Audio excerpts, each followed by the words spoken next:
So the microgrid did not go down, but we broke the sort of first rule of engineering, which is that we added an asset live. So everything was running except for the battery storage. And when I walked up here, they plugged the battery storage in and hadn't been tested, and sadly it had the wrong transformer in it. So the voltage went way down.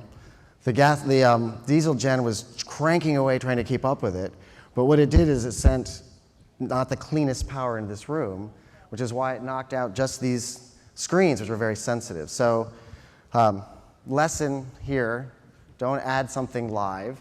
Test everything, test everything, test everything. But it is working, so I'm really excited. I'm also really excited for this conversation. A good friend of ours at GreenBiz, please welcome Cindy Ortega, the SVP and Chief Sustainability Officer for MGM Grand.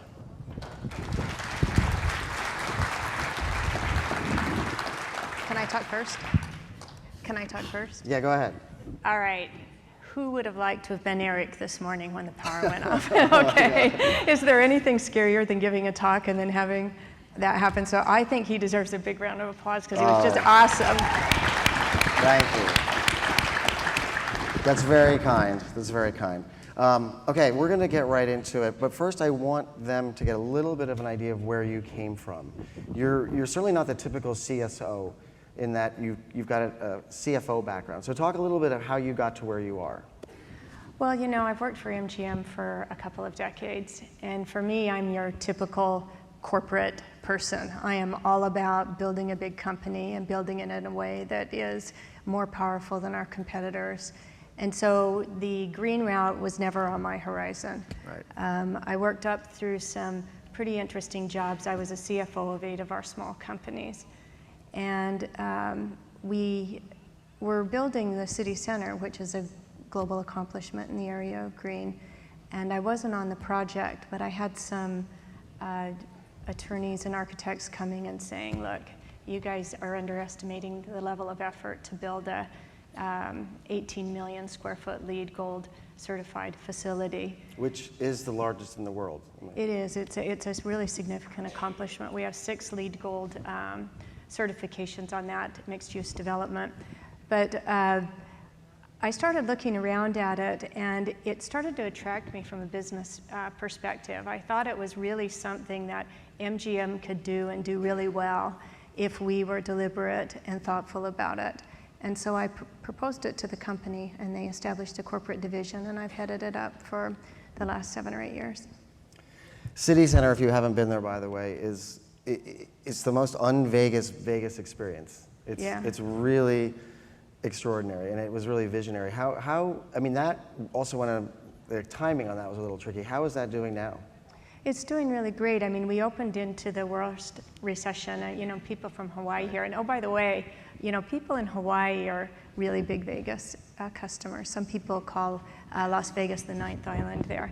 And it's a wonderful thing, but we all experienced a really devastating recession that we came into a city center. But it's interesting because, of course, in a recession, you know, the previous person was talking about how difficult it is to get business to invest in green and sustainability.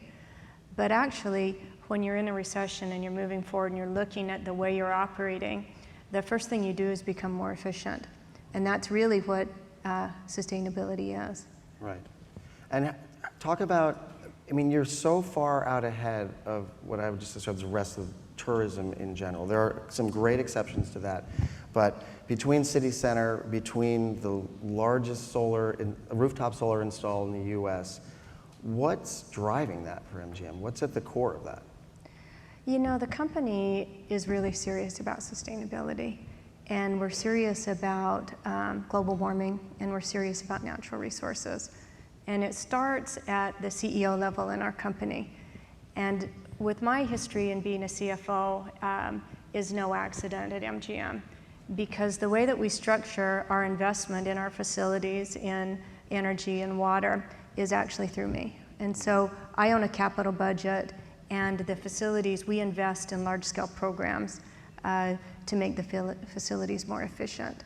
And so for us, we feel like that the the success in really driving green in your own fence and also leveraging your influence to even make a bigger impact is that we structure it in a business way, in a way that the business I run is as important as all the other businesses in our company.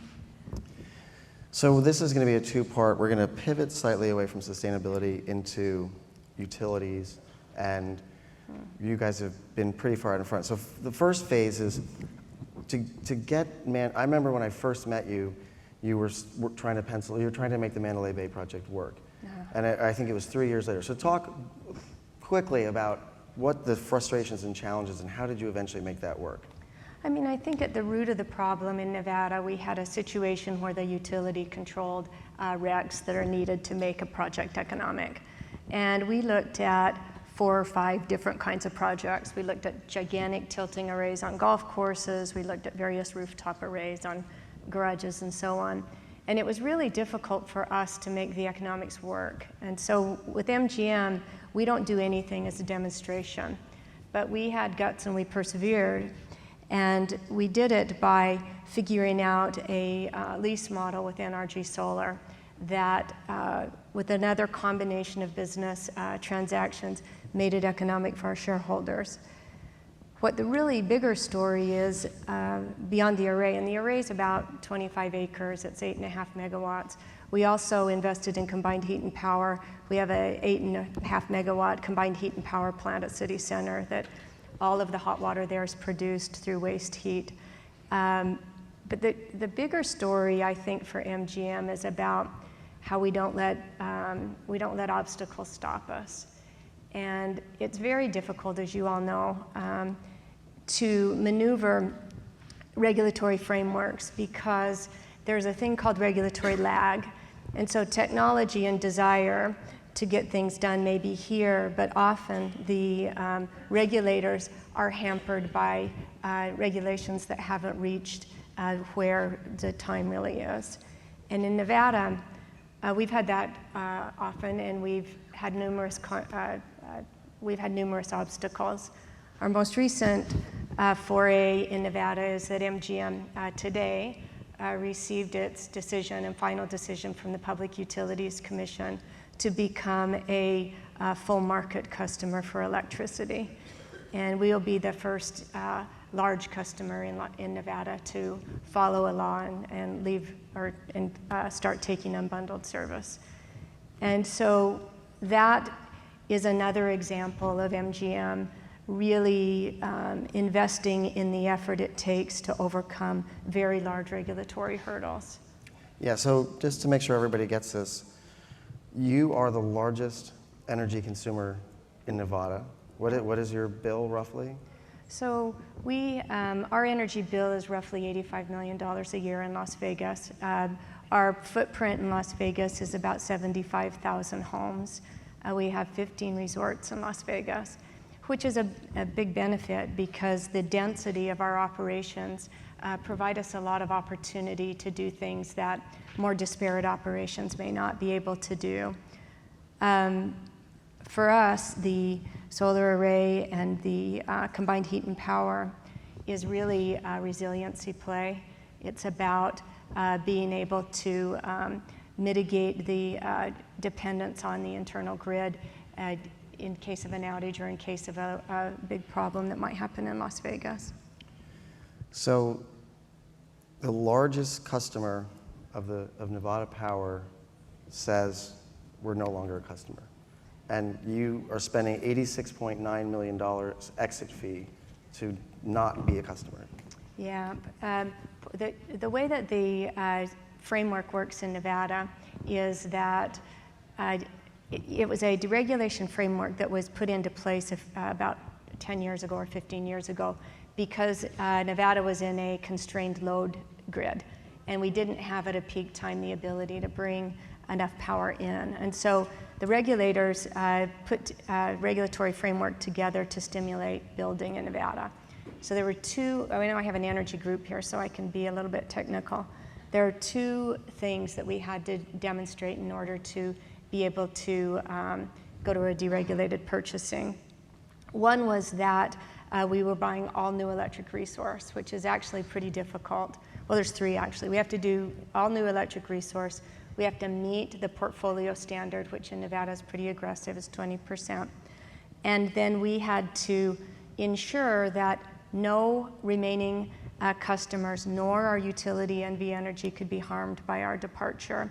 And we're about 5% of their system. And so the Public Utilities Commission held hearings throughout almost a year. There was participation from the usual actors, big customers, and the Bureau of Consumer Affairs. And a calculation was done that said over the next 6 years, this is the impact of MGM leaving. And it was around $90 million, and then it was 86.9. And then we have an ongoing tracker that we will continue to pay, but will be trued up, that lives the life of solar contracts that are over market, which you all understand. And and so we have 20 days to give our final decision to the PUCN, but I doubt very much that anything will happen besides us leaving at that time. Do you think that what could have kept you as a customer? You know, I have to tell you, we are leaving because it's the next in a natural progression of building a world-class sustainability effort. For us, it's about, we want to be more agile and smarter. And when you move away from, you get an energy bill once a month, and then you look back and say, on that day, why did we have that split? I mean, we have metrics and stuff. To suddenly, on October 1st, I'm going to be looking at hour ahead power. When I put my team toward looking at hour ahead power, I can't even wait to see what will bloom from that effort, because it makes people smarter. And when you're buying on an open market, we believe, our company believes, compared to being insulated in a regulatory system, we believe that it'll make us even better at what we're doing and will reduce energy even further. That's great. You're way out ahead. Lauren, do we have any questions for Cindy? People are wondering if you're getting interest from other hotels or businesses thinking about sort of how you pull off the economics, or your other thinking behind cutting ties with your current power provider. Well, you know, we started with 3 big companies in Las Vegas: Wynn Resorts, Las Vegas Sands, and MGM. And we got to the point that we got the decision, and we all 3 went different directions.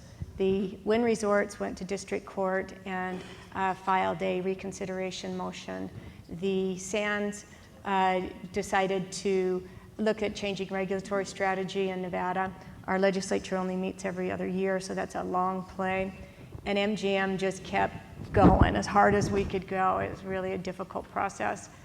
And as we've come back around, it appears to me that Wynn Resorts is coming back around, because they've come back into the fray. And I expect Wynn to depart as well, maybe not on the same day as us, but shortly thereafter. Do you have any other questions? We have time probably for one more. Yeah, the other one is whether we might see MGM replicate this approach in other markets. Well, you know, it's interesting, because the thing about Las Vegas is that we had a very archaic system there where we weren't allowed to do any load shedding, where we could sell back into our grid. We couldn't buy from independent producers like we will be able to now. And so I feel like that in Las Vegas, we're just catching up to the Bostons and New Yorks and San Franciscos of the world. And I just can't wait, because I think we're going to learn a lot about how to manage electricity that we didn't know before. So you've been way out ahead in a couple big categories, way out ahead in solar, way out ahead now in limited. What's next? What's on the horizon?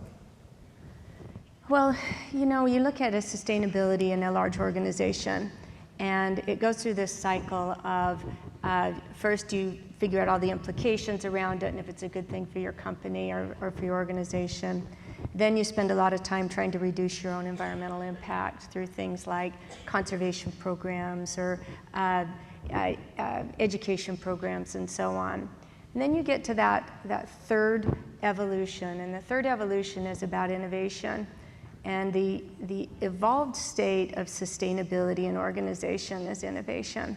And what you'll find out is that as you look down in your operations or in your organizations around through a sustainable filter, you'll see that you will start thinking about things differently that make the organization better in ways you didn't expect. So we're doing things right now. I'm spending a lot of time on partnerships. I really believe that in the pace of change right now, that big companies like MGM can only keep up with the pace of change if they partner with other big partners. So we have a big food waste program with Panasonic going on that's aimed at reducing waste in big meetings and banquets like this. And then we are looking at how we can build and contribute to entrepreneurship and innovation in the water sector, which has been largely ignored by business. And that's a much more difficult proposition, but that's where we are right now. That's great, fantastic. Please join me in thanking Cindy Ortega.